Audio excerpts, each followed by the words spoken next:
This week's episode of the I'll Try That podcast is brought to you by the Craft Beer Marketing Awards. The Craft Beer Marketing Awards was founded in 2019 and is the only global awards competition to celebrate and focus on the growing importance of craft beer marketing and design strategy as a key to success in standing out among other brands on the market shelf.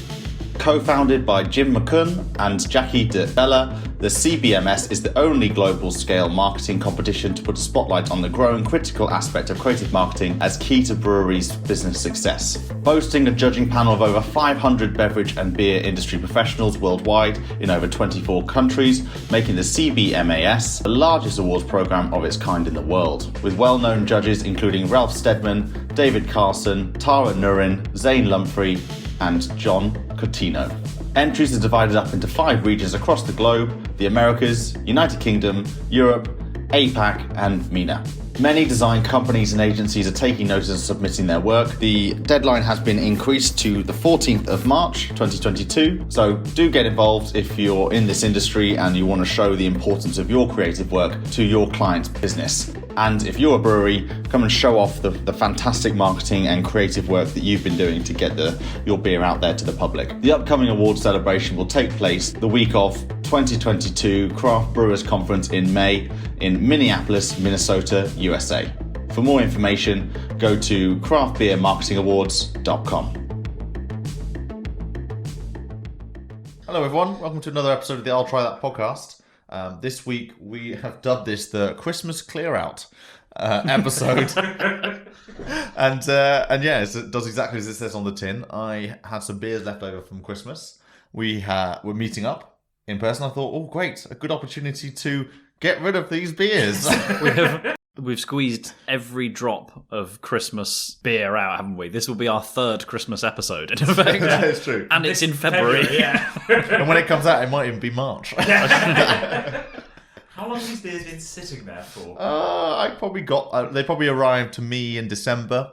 But let's face it, they're cans. They've been in the fridge the whole time. They'll be fine. Yeah. By the looks of them, they couldn't get any worse. Yeah. So yeah, as Christmas beers go, these are going to be dark, stouty, and kind of. Yeah, chocolate. There's a reason why I didn't drink them at the time. Let's put it that way. Heavy. So anyway, we'll get into that in more detail, and we'll give our honest reviews of these 4 delights that we have left over.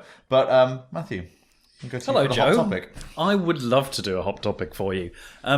Gents, we all know Thornbridge Brewery, right? Oh, of course, yes. So I just mentioned it's mid-February, so actually this news is hot off the press. Yesterday, although the experiment, the project has started already, Thornbridge have announced the full lineup for their 2022 Cask, which is the theme this year, Year of Beer. Oh. So if you're not familiar with this, Thornbridge have been doing it since 2017, and I think it is now actually their own 15th anniversary this year.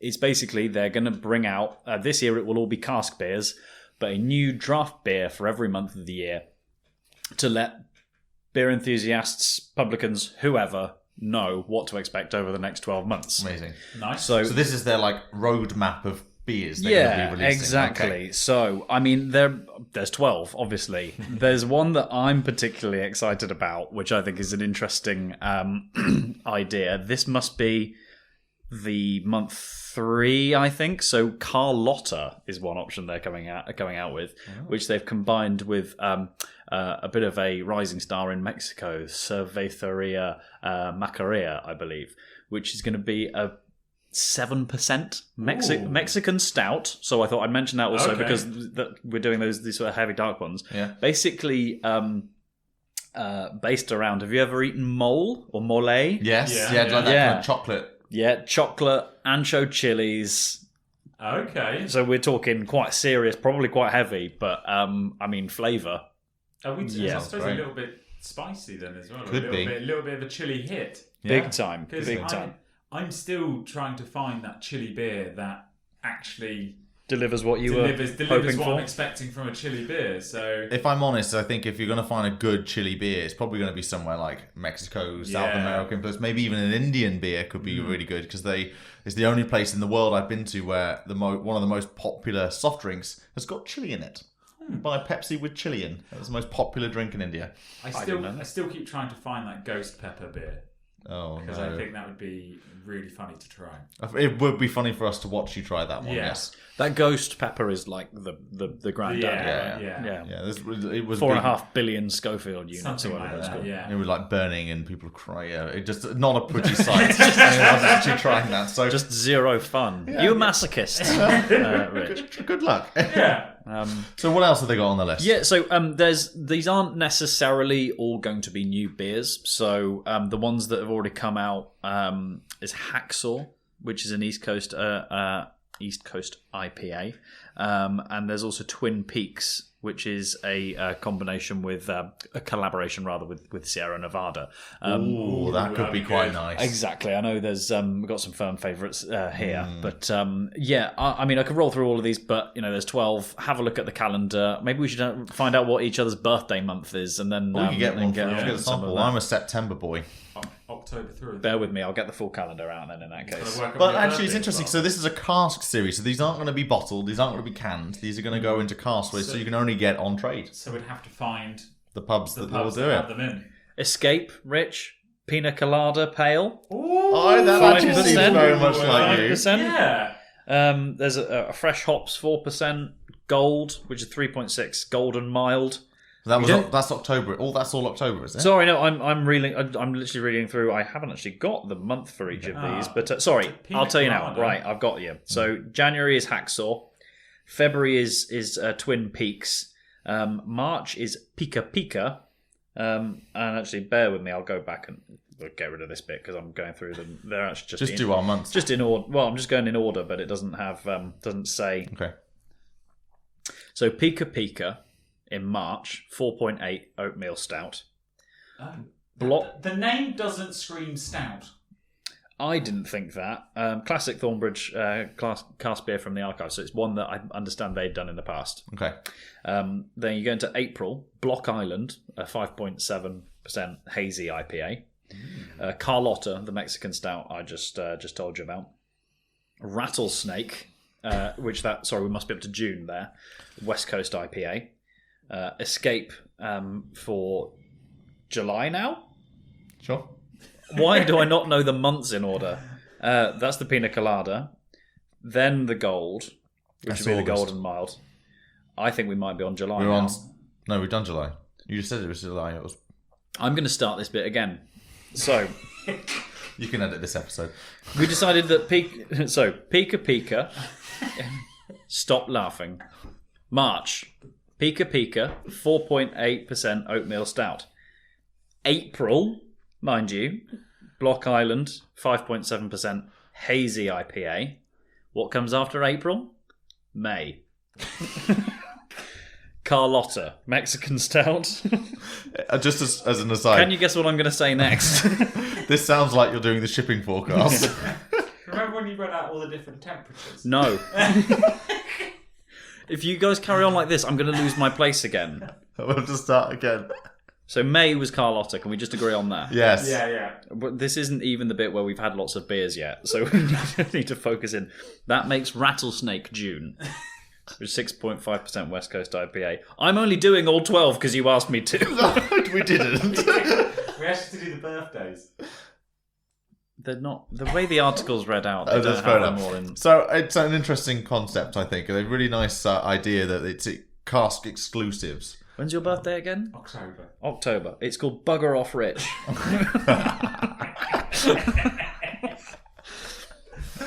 So yeah, I think that's quite interesting. No, yeah. You hear of obviously limited editions or special releases, and it's usually mass cans, but only in a batch, Yeah. or whatever. But to make it wholly cask influence, I wonder why that is. I wonder why they've done that. Well, so actually it's making a welcome return because they had plans to do this for 2021.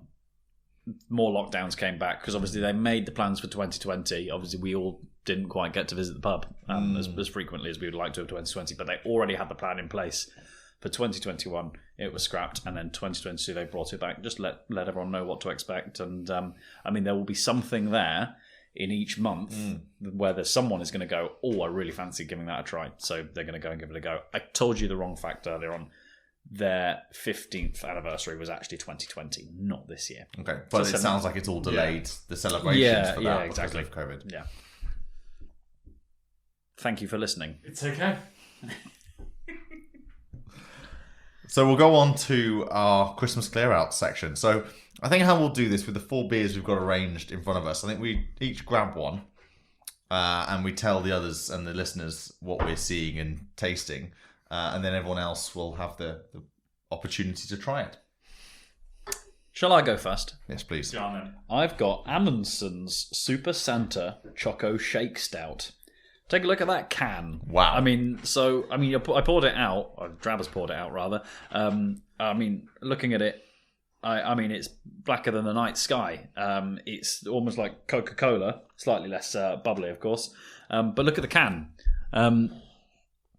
Really funky. That's really funky. Really funky. That classic red and green Christmassy colour combo. Yeah. And what comes out of the can is like almost like hot chocolate, but cold. We've done this before, haven't we? Yeah. Chocolate milkshake. That is the epitome, the design-wise, of tell me you're a Christmas beer without telling me you're a Christmas beer. Exactly. yeah. But at the same time, quite young and edgy. Yeah. I would say. Well, there's Santa with sunglasses on. Yeah. he is bossing them Ray-Bans. That's Yeah. it. And so also you would expect to see Santa with a big white beard, but he's also got the mustache part of the beard is also one that quite clearly has got oil in it. Yeah. And he's styled He's it into styled up. Upturned corners. It's a cool way of using the can Yeah. colour, actually, because that's just printed. That's just the can colour. There's an unusual message going on there also, because if you look closely in his sunglasses, he's looking at it. There's a reflection there of someone else pulling the sleigh, and to me, it either looks like Superman or a turtle. I think that's Superman who's put on quite a lot of weight from how I look at that. Yeah, I mean, it's definitely not Rudolph, is it? No. I like the idea of Turtle Man, though. Turtle Turtle Man's Man. cool. Turtle Man. Turtle Yeah, I like to Man, think that's a shell, actually, rather than weight. Yeah. Turtle Man being the true hero of Christmas, because Yes. apparently Father Christmas just sits around with sunglasses on drinking beer. That's a much better Christmas hero in my eyes than Santa Claus. Turtle Man. Turtle Man. Turtle Yeah. Man. The Legend of Turtle Man. The underappreciated, he does the hard work. Santa takes all the plaudits, but Turtle Man is the one. Well, it does seem, because Santa's looking at that picture going on, that Santa's kicking back, drinking one of his Choco Shake stouts, and Turtle Man's doing all the work. Yeah. I would like to see the Marvel film of Turtle Man saving Christmas. There's something a bit similar, close to that. Is there? Is that Turtle Man? Teenage Mutant Ninja Ninja- Turtles. I don't know when they saved Christmas, Joe. There's definitely going to be a Yeah. Christmas episode of that. You can call me a big. If we were talking rugby, it'd be a rugby nose. But you can always just drop in the old. Does someone work in travel again? My real beef with that, as a suggestion, is that Father Christmas supposedly lives. Whether you believe it's Lapland or the North Pole, opinion is divided on the matter.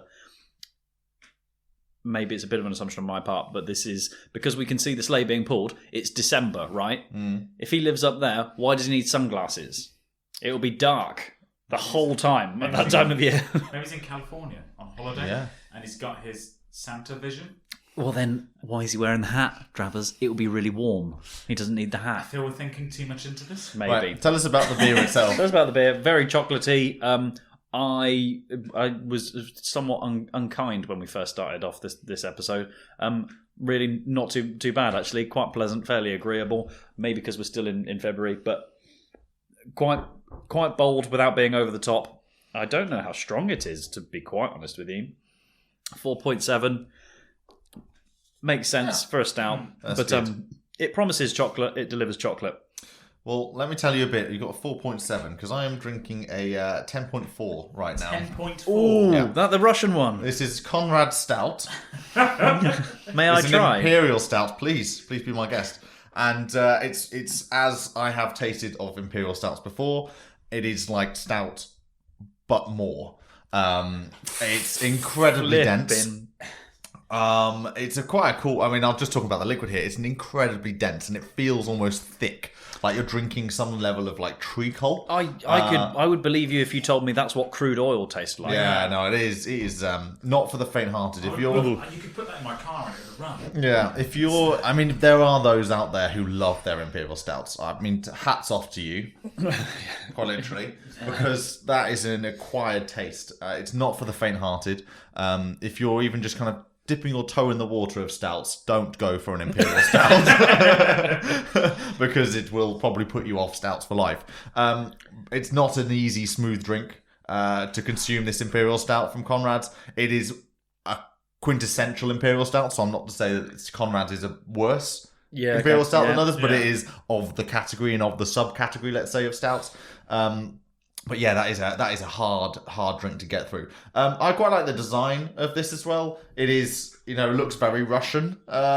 You've a lot of red going on. Lervig written up there. Yeah. It's got it's probably from the Lervig Brewery, and this is a Conrad Stout. This might be the name of it. I need to do some research. I don't know. Like the mountain bit at the top, the way the label's cut out to look like mountains. I think that's quite cool. That's it, and they're using the top of the can almost like the skyline, aren't they? That aluminium colour. And then it's got some depiction of like someone's face. Maybe they've died. I'm not quite sure. With their mouth wide open. It looks a bit like Homer Simpson. Heavens of, okay. Oh, there's other people I've just noticed embedded in the mountains as well. So. Yeah, they look like they're kind of screaming. Yeah, they don't look happy to be drinking the Imperial Stout. For a dreadful Christmas you want to forget. I always feel that Imperial Stouts almost play the role, if we were to put it into music terms, as the death metal of the music world. Yeah, that's and a good they've kind of got a bit of this like...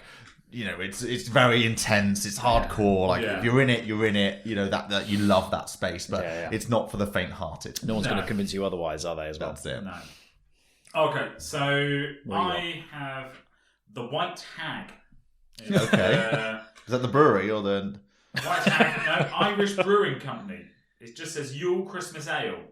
It's very confusing. Yule Christmas Ale going on. The White Hag Irish Brewing Company Yule Christmas Ale. Bam. Do you need any more information on that? I'm happy. Yeah, no, done. And so this is a 6.8 Christmas ale. Feels a bit darker. Not darker, lighter than the other two. Yeah, I mean, you've held that up and that's almost like a milk... If we were to put it in the chocolate scale, it's a milky chocolate. Yeah. Chocolate. Kind of looks a bit like pond water. Yes. Would be, murky at best. Murky at best, pond water. That's going to be the name of our band, isn't it? Murky at best. Or pond water. Murky at best, and their first album, Pond Water. Like, in all honesty, it's not great. Okay. I think I'm getting like a cinnamony hit. So this is more the Christmas ales theme. So like, we're not stouting. We're talking about like those kind of spices that that kind of like Christmassy vibe. Yeah, it's saying flavours of Christmas cake. Okay. And orange, but I'm not getting the orange. And what ABV did you say it was? This is a 6.8. Oh, it's quite heavy then. It's a heavy one. I get the orange, but that might be because I've moved across from the chocolate jobby. Maybe you need some more imperial stouts and then go back to it. In all honesty, let's try this one as well. It doesn't help that I don't like Christmas cake, so yeah. But you're right. From the nose and the aroma, you're definitely getting those florally, Christmassy, fruity notes. I got a bit of sweetness there, quite a bit of sweetness. Again, there might be a little bit of comparison going on here, but actually, maybe because all I've had to date is the Imperial Stout, and there's only way up for me. But, that's probably nectar of the gods for you. Yeah, no, that's got a lot of flavour to it, and it does taste very dried fruits-esque, very heavy dried fruits. But yeah, it's not displeasing, but it's certainly not let's grab a 6-pack of the Yule Christmas Ale. It's occasions, isn't it? So it's that, you're at home maybe catching a movie at the end of a long day expecting, in the build-up to Christmas, rather than you're down a pub with a load of friends. I'm not thinking, Joe, Rich, round of Christmas ales? Make mine a Christmas ale. Can I have the thickest, darkest looking beer you have on tap, please? Yeah. It takes 5 minutes to pour. Yeah. Because I plan to be in bed with a hot water bottle in a minute. So we're kind of moving away from Christmas ales. We're moving back into the stout land. But this one is an interesting delight of what we're seeing on the senses. It's called the Sunday Sauce, and it's a chocolate and vanilla Sunday stout. I'm sorry, sidebar. I'm a little bit conscious we maybe should have done this disclaimer earlier on. Did you buy these yourself, or are we being very unkind about someone who bought you some presents?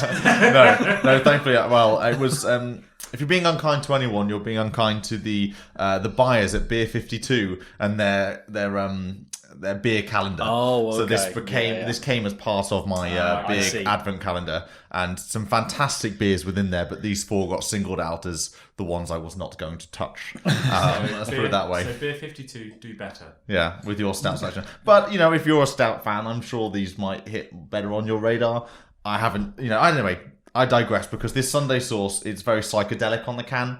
It's got a eyes. a Lots of personified cartoon Sunday with eyes and a weird smile. It's from the Hamerton Brewery in London. Just point out, so far, 3 of these cans have got quite intense pictures on them. Like Santa, quite menacingly staring. Conrad, Homer dying in the mountains. And this one, an evil Sunday with many eyes.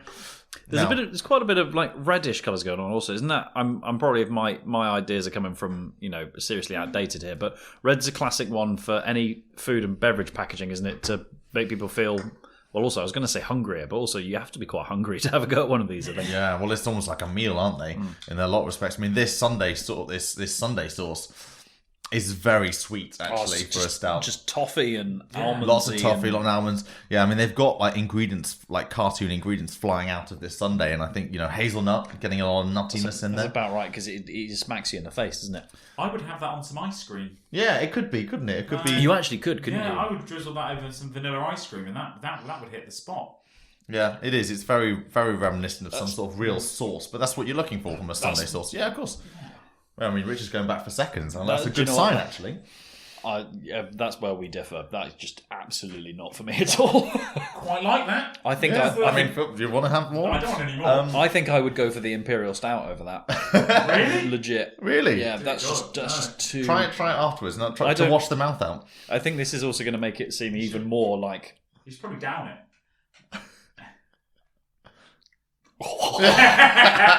so maybe you don't stand by that statement.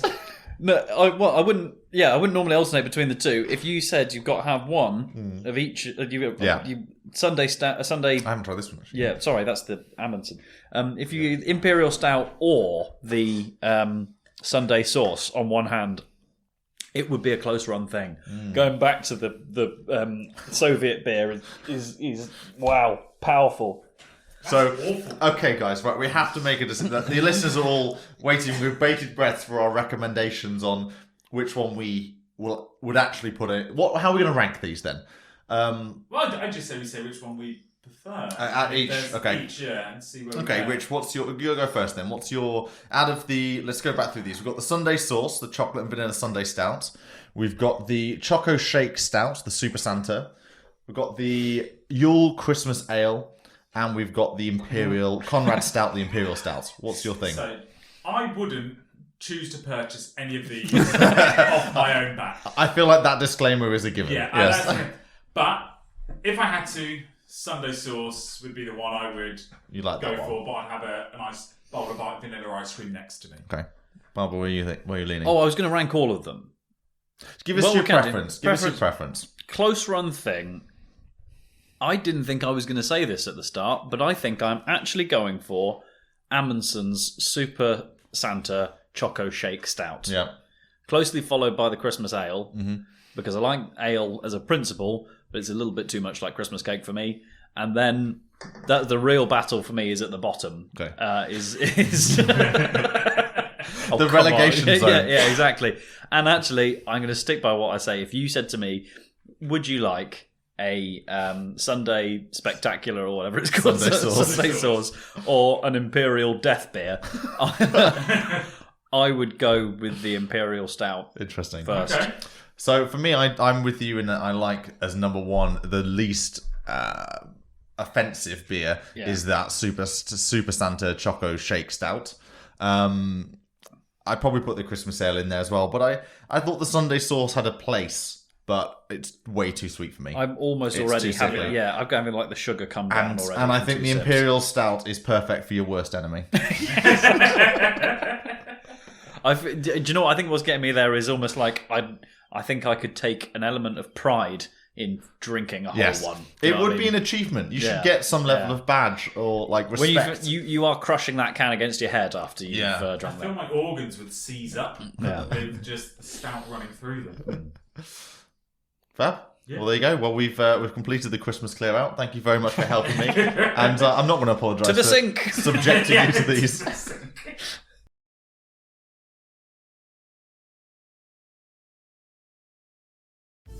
And that's all we have time for this week's episode of the I'll Try That podcast.